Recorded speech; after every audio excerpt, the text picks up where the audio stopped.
Impact Wrestling by the balls.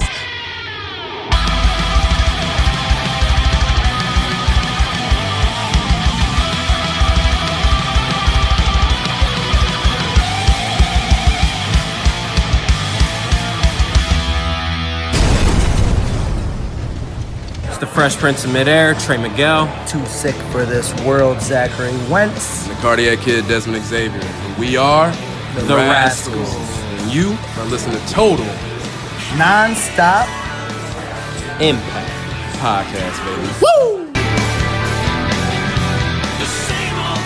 Welcome back, everybody, to Total Non-Stop Impact Talk for Impact fans right here on the Impact Lounge. This is Trent, and I am solo today. I am solo, no Kyle, no J-Bone. Kyle's got some personal issues going on that he's dealing with. J-Bone was not available. This was a last-minute thing. Things came up. I knew we had to get the episode out to you guys. It was a dilemma. We got busy schedules. As you guys know, a lot of our friends and listeners know I'm a busy guy. I got a lot going on. Kyle's got a lot going on. Everybody's busy all the time. But the main thing is getting this podcast out because we really love doing it. It's a big part of our week. It's a big part of who we are. I love it, and I love talking to you guys. And I'm always bummed out when we can't have both of us on, but I'd rather have an episode out to you guys than not have an episode out to you guys. So I'm going all BQ style. Remember BQ, who just recently came back to the Impact Lounge.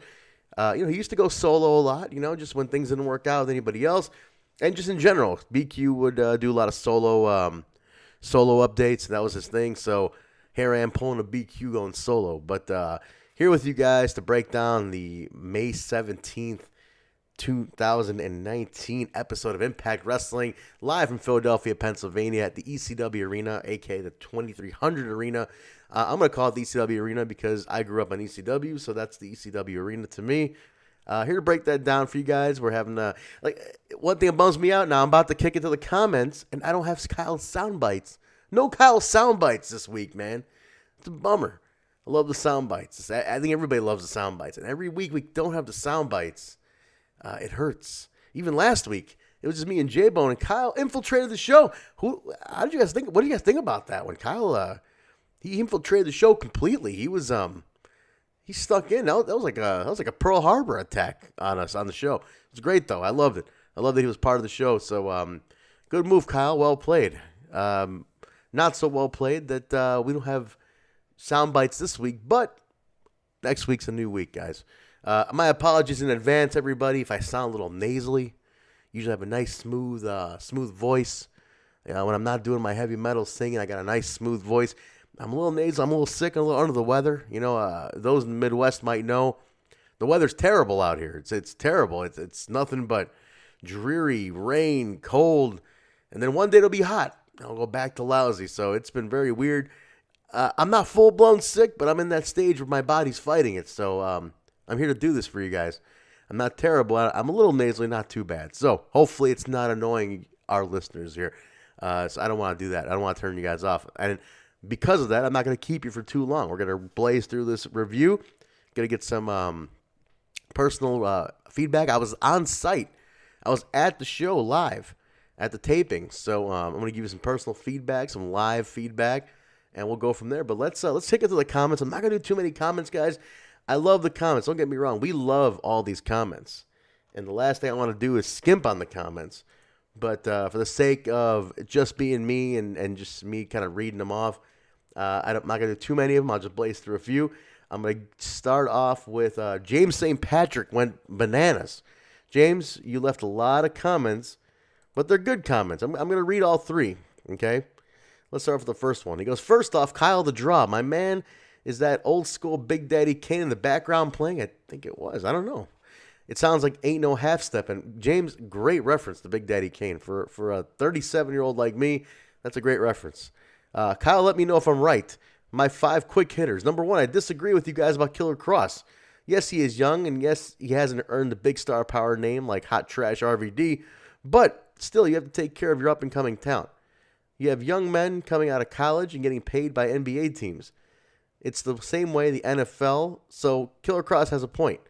He deserves as much as RVD is getting. All right, good point.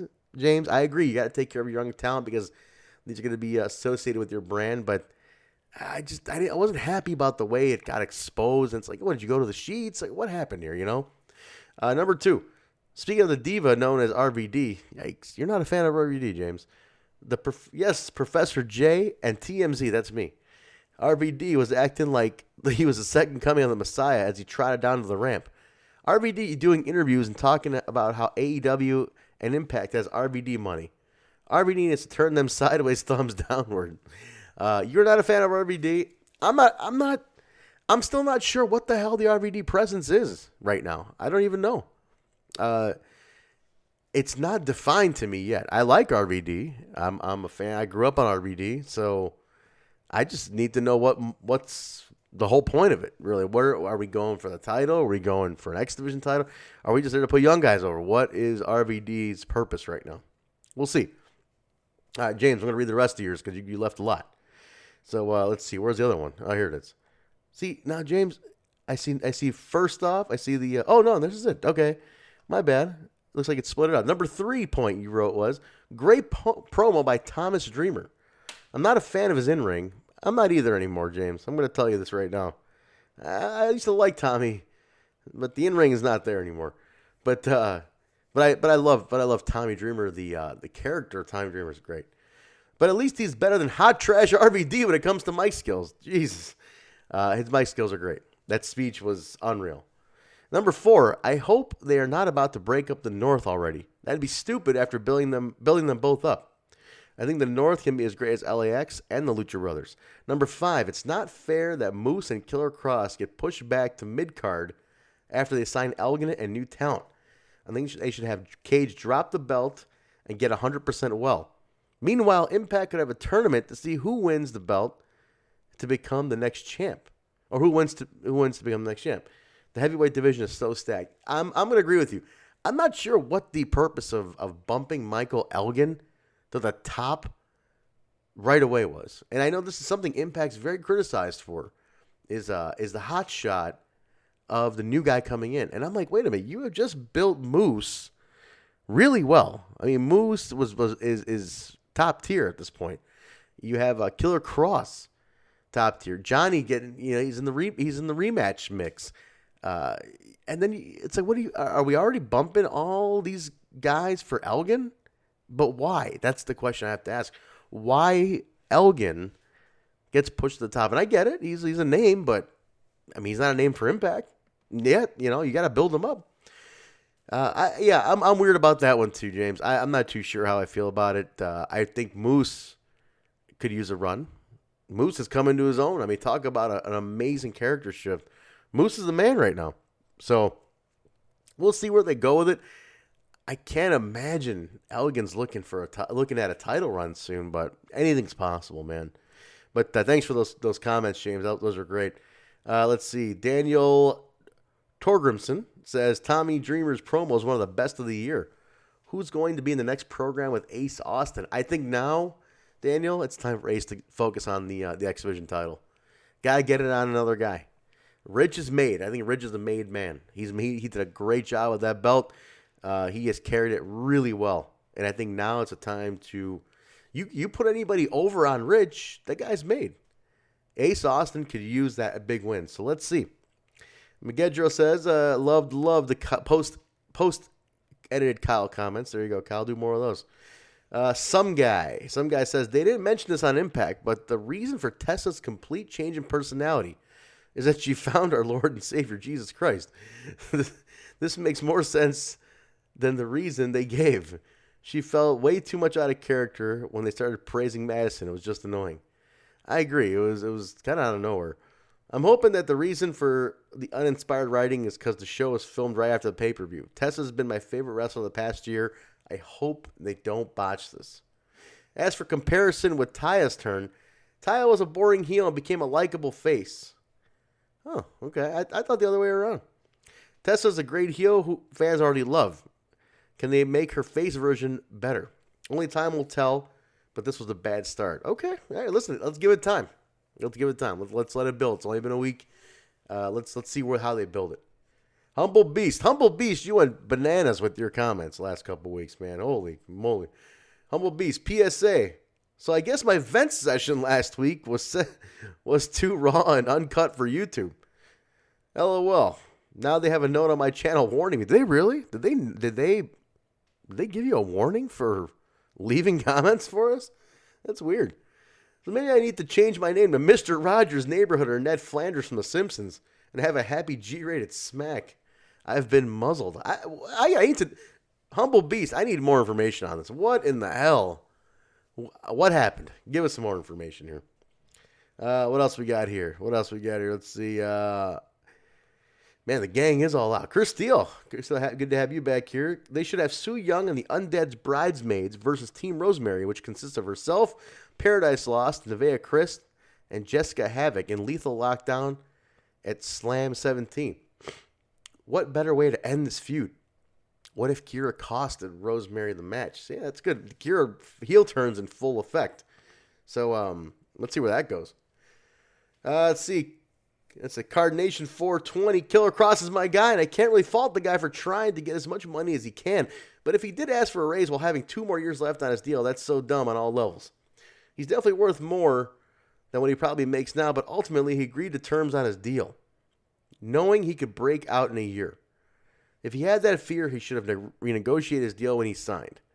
You never see any NFL player after one or two asking for more money because they outperformed their rookie contract.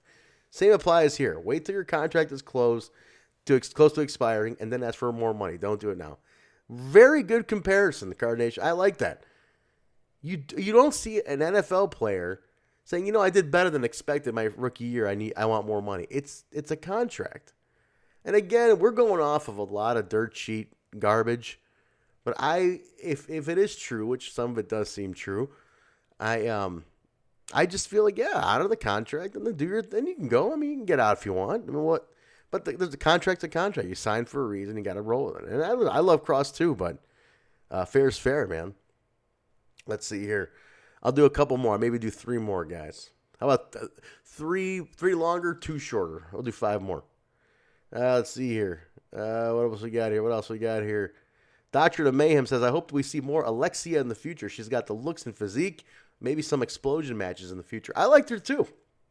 Alexia was cool. I thought she was really pretty. She was decent. She made a good moment for herself. So hey, not a bad thing. I mean, she made Jordan look good. So I'm down for her to come back. And if we can build her, hey, let's build her. Not too opposed to that. Let's see what else we got here. Mike Larkin, the encyclopedia of wrestling knowledge.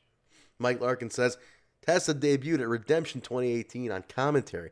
Not BFG. That was Jimmy Jacobs. You're right. I botched, Mike. You got me. You guys, check out Mike Larkin. He's a great dude. He's got a bunch of this guy's all over the place with his podcast. He's got so many on the Impact Bodega. Check him out. This is knowledge. I mean, he remembers every nook and cranny of Impact Wrestling history. It's great. But check him out on the Impact Bodega. They had a bunch of stuff there, too. Let's see here. Mir Neeson says, I have Impact Plus just like Kyle. Good for me. Good for you, Mir. I like it. What else we got here? Jean-Jacques Dessalines. I hope I pronounced that right. I try to be good with names. With 2 billionaires throwing ridiculous amounts of dollars at these towns, Impact's management have to open up their wallets a tad. Signing RVD is a mistake at this stage. That money could have been used more wisely. The notion that someone signs a contract and automatically he's in the title picture is a joke for FFS. Yeah, I mean, we just talked about that. Somebody going right to the title is weird. The RVD money, I wonder what he's getting paid. I'm just pure curiosity. What are they paying RVD? And could that money have been used to lock down 2 towns instead of 1? And again, what's RVD's purpose right now? Guys, I'm sorry again with the sickness. Oh my goodness. I feel like I'm wheezing. I'm letting you guys down. I'm pained. I'm terrible to hear right now. I feel guilty. But all right, I'm gonna do one more here. Carter Inc. is saying, having RVD there is kind of okay, maybe. Just so long as they don't put him in the picture or push him at the expense of young, homegrown stars. Have him put over Cage or Kross or Moose. We need to get past these days of bringing ex-WWE guys and using them to bury our own homegrown stars. It just makes the company look weak carrying off like that. Yeah, 100%. Now, you're coming into our house now, RVD. Now you're going to put over our guys. That's how it should be. Outside, I mean, he was there before, don't get me wrong, but you're looked at as a star of the past. Well, you're coming into our house. Hey, now you put over the new guy. That's how I feel it should be. I don't know what kind of contract he has. I know he's very particular about his contract and who he loses to and beats and who knows, man. But I hope it's fair for the remainder of the contract. I hope it's not like one-sided, lopsided kind of contract. So we'll see how they go with it, guys. But anyway, here we are. We're going to break down the I'm sorry. Thank you guys all for the comments. There's a lot more to get to. I appreciate that. Comments are great. As always, please keep them coming. And I promise when we're on a show when it's both of us, we'll read more comments and answer. But hey, as you guys know, we respond to every single comment left on the YouTube channel, on the videos of the podcast. So we respond to everything, as OV would say. So we respond to everything. Feel free to always leave us feedback, even if it's bad. We had a couple of guys bury us recently. I mean, there was a guy who shit on Kyle and said, "Oh, his voice is terrible, typical New York Russo-like voice." But I love your show. It's like I couldn't be mad at him because I love the show. But he hated Kyle. It's like, hey, listen, what the hell? But leave the comments. We like seeing them. We're here for to grow as well. So, guys, thank you for that. So anyway, let's jump in here. May 17th, 2019 edition of Impact Wrestling. Main event was announced to be Michael Elgin taking on Rich Swann. That was going to be the main event. They announced that beforehand. That was going to be a big one. But so anyway, we kicked it off, though, guys. It was a big Knockouts Battle Royal. You had Jordan Grace, Madison Rayne, Kiera Hogan, Scarlett Bordeaux, Tessa Blanchard, Alicia Edwards, Carissa Rivera, Solo Darling, Tasha Steelz, and Ashley Vox. And there was one more participant here. One more. And it was Glen Gilbertti, or as Vince Russo calls him, Gilbernetti, a.k.a. the Disco Inferno. Disco comes in. I mean, he's been on an anti-knockout crusade. You know, he's been giving the knockouts a hard time and saying women's wrestling sucks and this and that. But he got in. He talked crap. They shoved him out. He got on commentary, and he waited till the right time, and he jumped in, and he eliminated Tessa Blanchard to win the Knockouts Battle Royal. Got booed. A lot of heat.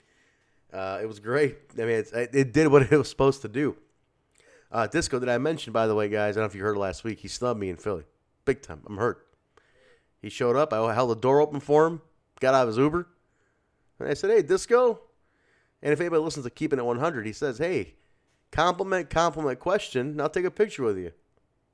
No. I say, hey, compliment question. No answer. Looked right at me. Snubbed me like I was a mark. Treat me like a mark.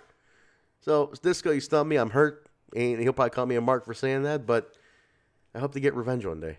And to get that goddamn photo with him and a compliment question, meet and greet. Damn you, Disco. I mean, 30 years nearly of being a fan of yours. That was a respect. No respect. But anyway, guys, I saw a lot of people pissed off that Glenn won this match. And they took it very seriously. And I'm like, wait a minute. You guys are missing the point on this. That's the point. That you're supposed to be pissed off that he won. That he won a Knockouts Battle Royal. That's the idea. He's an women's wrestling guy and whatnot. So him winning the Knockouts Battle Royal was great. And so I think it got the heat it's supposed to. And it's going to carry on. You're going to get more out of this. That doesn't end there. You're getting mileage out of this. So take that for what it is. Let's see where it goes. And just be patient with it. But we go from that, guys. Elgin and Willie are outside. And they brawl. And Elgin powerbombs Willie into the side of the ambulance. It was nuts. Had a very old school vibe to it. Reminded me of some WCW stuff. But they're in the back. So, yeah, they go at it. So there's a little feud. They're setting up Elgin really strong early, you know what I mean? So I know they're investing a lot in him, but dude just came in. So slow build, you know, come on. But we'll see where it goes, man. We'll see where it goes from there. We're back over to Rolando Menendez, and he catches up with Elgin. After Elgin just threw Willie into the ambulance, and he brags about beating up Willie and whatnot. And right as they're talking, Swan confronts him, and they start to brawl. That's your setup for the main event. Like I said, it was announced beforehand, but this was your setup for it. So they brawl. We go from that, guys, back to the ring, to the arena, the dog collar match between Su Yung and Rosemary. Now, being there live, I don't know if it was shown on TV. They did an amazing spot, and I don't recall if they showed it on TV when I watched, but an amazing spot where they both spit their mist at the same time. Green and red. It was so cool. Super, super cool. I hope somebody has a photo of that because it is really cool. But this was a slower match, but it was methodical. Obviously, the characters are not dynamically explosive. They're known to be slow and methodical. This was a pretty good match, though. It was standard for what you'd expect. I mean, your limitations are there with the dog collar. It's TV, so you have some limited time as well. But in the end, Rosemary took the win on this one, and then she took Su Yung as her prisoner. Su Yung is brilliant. The way she plays the character is brilliant. If you guys watch the facial expressions, watch the mannerisms, Su Yung is amazing at what she does. So I'm curious where the story goes now. Now, okay, you got Su Yung, so what else are we doing now? Yeah, I'm okay with continuing. They're kind of in their own little world, their own little undead realm. The other knockouts are competing for belts, so I think right now it's okay. You keep these two occupied and let them just keep going. The chemistry's been a little wonky at times, but willing to see where this new twist comes in and where that goes. So we'll check it out. We go from that to Madman Fulton in the ring against a local guy named Randy Shaw. And Randy, we barely shaw ya. That's a terrible dad joke. Randy Shaw, he did the honors. Let's say that. And he was the victim of Madman Fulton. So it was a good squash. We don't get squashes on TV anymore. We don't get squashes like that. I mean, he murdered this guy. Randy Shaw didn't stand a chance. But we don't get this kind of stuff on TV as much as we used to at one time back in the day. So it's kind of cool to see. It's a good display of a guy's athleticism, right? I mean, that's a way to see what a guy's capable of. So, well, again, they're building Madman Fulton big time. He is basically being positioned as a top heel for the company. So let's see where they keep building him up. There in the back, RVD's giving a very stoner-ish promo and about being a veteran, about the arena, and he's hyping his match against Tommy Dreamer next week. So we'll see. Again, I was there for that one. Tune in for that one. That's it's nostalgic. If anything, at the arena. Having that happen at the arena, I thought was cool. Like I said, they're both slower now, of course, but still locking up at the ECW arena and saying you saw RVD and Tommy Dreamer there, I think it's pretty cool. For me, again, I grew up an ECW kid. So if you did as well, you know what I'm talking about. So we go from that, guys, to Rolando Menendez. He's everywhere. He is the reporter with the most, host of the most. And he's via satellite with Dr. Ariel about Cage's condition. And they confirmed it was a back injury, spinal trauma. Return date is unknown. But let's say, some people might say, these are little cheesy segments, right? We know he's not a real doctor or whatever they're saying. I thought it was extremely credible. And I'm not just saying that. I thought it was very well done. I thought it was, it looked natural. It looked cool at the same time. The camera work, it was really cool. It's a nice little add-on to the show. Have more segments. Have a ton of random shit going on. It's kind of cool. People appreciate that. I appreciate that. I love the Rolando segments. They add more to it. Yeah, a doctor press conference or, satellite feed, doing a little press conferences. Those kind of things are cool. I think they add more to the show. All right, guys, we go from that to a match in the back in the ring. Killer Kross and Eddie Edwards. This was cool. This one kind of kicked off the day after Rebellion, and they built it for a few weeks. But basically, it's Kross who cut an amazing promo last week. It's Kross getting in the head of Eddie Edwards. You know, convincing him he doesn't have to be this way. He doesn't have to be this hardcore guy that he's turned into, this piece of garbage. He is he's working on him. So, but it's kind of like he's manipulating Eddie Edwards at the same time. So this match was amazing. And I'll tell you that from a being live perspective too. Amazing storytelling. You know, the action was perfect. Good balance. And at the end, Killer Kross zip ties Eddie to the ropes and cracks Kenny in front of him and kills him. So perfect. Perfect end. But what was cool was the match, as you saw on TV, that's how compelling it was live. They didn't cut anything out. It looked so cool. I thought it was such a great storytelling match. I also loved, guys, the zip tie thing. This is a small thing, but I love that the zip ties under a ring is way more believable than a sledgehammer being under the ring, for example. Because I use zip ties at AAW, or I know our crew uses them to tie up certain things, and they're under the ring.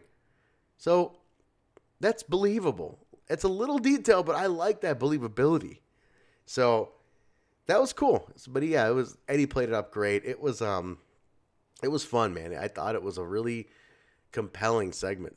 Killer Kross in general is a very compelling character, so it was cool to see how much they put together. I appreciate that as a fan, as just a casual viewer.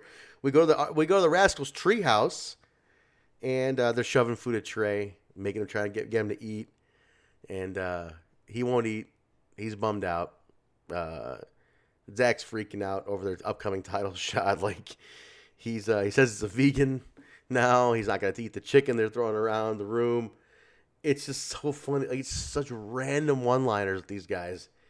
And Dez proposes that they train, take the edge off. Like, you want to go train? Let's train. And they do a goofy training montage that involved like 80s, pop music, and them like running up and down the rocky stairs and barely making it. Simple things like running behind a shopping cart, all sorts of simple stuff. And it was made to look so goofy, just so goofy. It was hilarious. The Rascals, comedic gold, spend time around the Rascals, their segments, everything. This is great stuff. I really hope they release a compilation of the Rascals. I mean, something where like we can just watch them all in one shot, because they're just really, really fun to see. But so that was it. So will they be ready for the title shot next week? I hope so. With all that training, we'll find out. But it's listen, not bad. Title shot against LAX. So, all right, guys, we hit from there, and Josh Alexander is angry at Ethan Page backstage about the RVD loss. He's really giving him a hard time, a real hard time. Like, he's pissed off. Like, not only did you make the challenge, we did it without us. Did it without the team. You're doing it solo. Like, we just started this. What's going on? I'm not a fan of them teasing the tension right away. I think, to me, it's, I don't want to say a cheap move, but it's like, why are we teasing the tension right away? There's no need. I mean, they just had a few matches together. Let this build for a bit. I hope it doesn't end up that way. I don't think it will, but don't even tease it. It's too soon to tease it. I think people are very confused by that. So we'll see where they go with it. But fingers crossed they keep him as a team, at least for a while, at least for a title run, right? We get to that, guys. We go to the main event. This is it. This is Michael Elgin taking on X Division champion Rich Swann. On paper, that match looks extremely it's not evenly matched up. I mean, Swann and Elgin is not what you'd imagine. But, man, what an amazing match. Amazing. I've seen so much positivity for this match online, and I think Elgin needed this. This guy is coming back off a very personal issue where his name was run through the mud on a few things, and he's coming back through a pretty rough thing, and he's trying to win fans back. But I think this match really did wonders for his credibility. So this was cool. And then Swann is just the guy who, guys, tell me what you think here too. he can work with anybody because he's got a positive attitude. I think he's at a height where it's not too short, it's not too big, but it's like he's pretty diverse and he's accessible. But what a amazing storytelling match. I was tweeting about it. I was live tweeting the show, and Impact's producer Kevin Sullivan was even like, "Yeah, it's a top 5 match of the year contender," and I'm like, "I agree, man. That match was nuts." So I loved it. I thought it was really good, very well done by both guys. Elgin is disqualified for shoving the ref and being a little like some excessive violence on the outside. Kind of weird, but he keeps both guys on, not beating over each other. We can have a rematch at some point, but right now I think it was good just on a standalone. But at the end of it, Willie comes out. He had to attack Elgin from their previous heat earlier in the night, and Johnny saves Elgin. Johnny Impact saves Michael Elgin. So we go off the air. They take down Swan and Willie, and they're standing there pretty tall. So I don't even know what that means. Where are we going? There's so much set up, and I think it's going to be a fun transition from here, guys, to see where we end up, where we go. But they have 2 more weeks in Philly, then they'll be back in Philly on June 8th for a night you can't miss, and starring the Great Muta. So I think that's going to be pretty cool, guys. So that's in July, I think, June 8th. But that's look, obviously ECW Arena was a success. They're going back already, so this is fun. Great crowd. I got to experience all these matches in person. What I love on Impact, they don't edit stuff out really. They let you feel it, and you got to feel that entire Swan and Elgin match was almost 20 minutes. It was legit. Like, that's how it was. So that's what you saw on TV. Totally fun.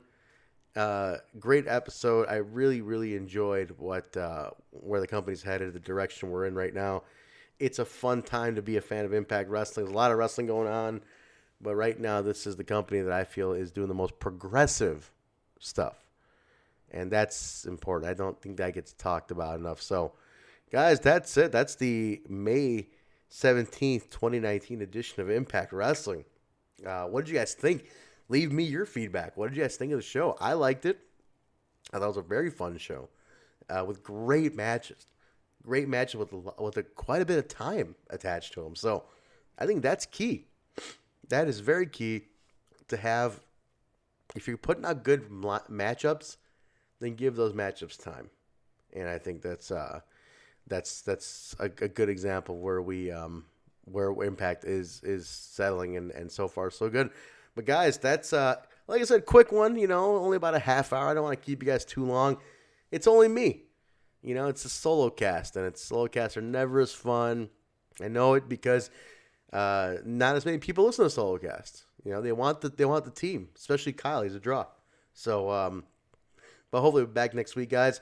But again, still leave me your comments, however big or small. I'd like to hear them. I'd like to know, and we improve upon them. So definitely do that, guys. You can check out this show wherever podcasts are found: Apple, iTunes, Stitcher, SoundCloud, Google Play, iHeartRadio, TuneIn Radio, and Spotify. Don't forget to rate, review, subscribe, tell a friend, tell an enemy, tell a coworker, tell your grandmother.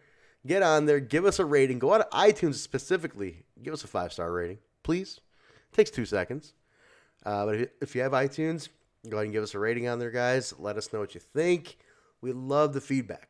Don't forget to also check out our official home online at the Impact Lounge. Go to YouTube, type in the Impact Lounge, subscribe there. You can find all the shows there, the whole backlog. You can find BQ's backlog, a ton of stuff. Great interviews, the Adam and Rose show talking about hot topics, basically, in the show, or in the world of Impact Wrestling. Check out that show as well. There's a lot going on the Impact Lounge. So connect with us. You guys, you can find me personally at Vanilla Joke on Instagram and Twitter. You can find my band Hemi, which did the official theme song called Decay for Rebellion. All the music you heard at Rebellion, that was my band Hemi. Check us out at hemimusic.com or hemimusic at Instagram, Twitter, and Facebook. But give us a listen. Decay is up on our YouTube channel. Type in Hemi Music Television on YouTube Listen to Decay. That was the official song of Rebellion. Like what you hear, you can buy an MP3 of it. That'd be cool, right? But guys, that's gonna do it for me, man. I appreciate all the comments and the feedback on the previous episode, but I am going to let you guys go, and hopefully we'll be back next week, full team. We'll get some things going. And actually, guys, I'm thinking about doing a quick breakdown of the Philly taping experience. No results, no spoilers, but just the experience of the Philly tapings. I want my girlfriend, Nurse Nicole. She was with me, and I figured we might do it together. Would you guys like that? It'd be kind of cool. She was with me the whole time, so she experienced it too. Let's maybe get that out in the next couple of days. So, all right, guys, thanks a lot. We appreciate that. Don't forget, again, connect with us. We Talk Impact on Twitter and Facebook and Instagram. Don't forget Instagram too. We Talk Impact. All right, guys, thank you very much. We will talk to you next week.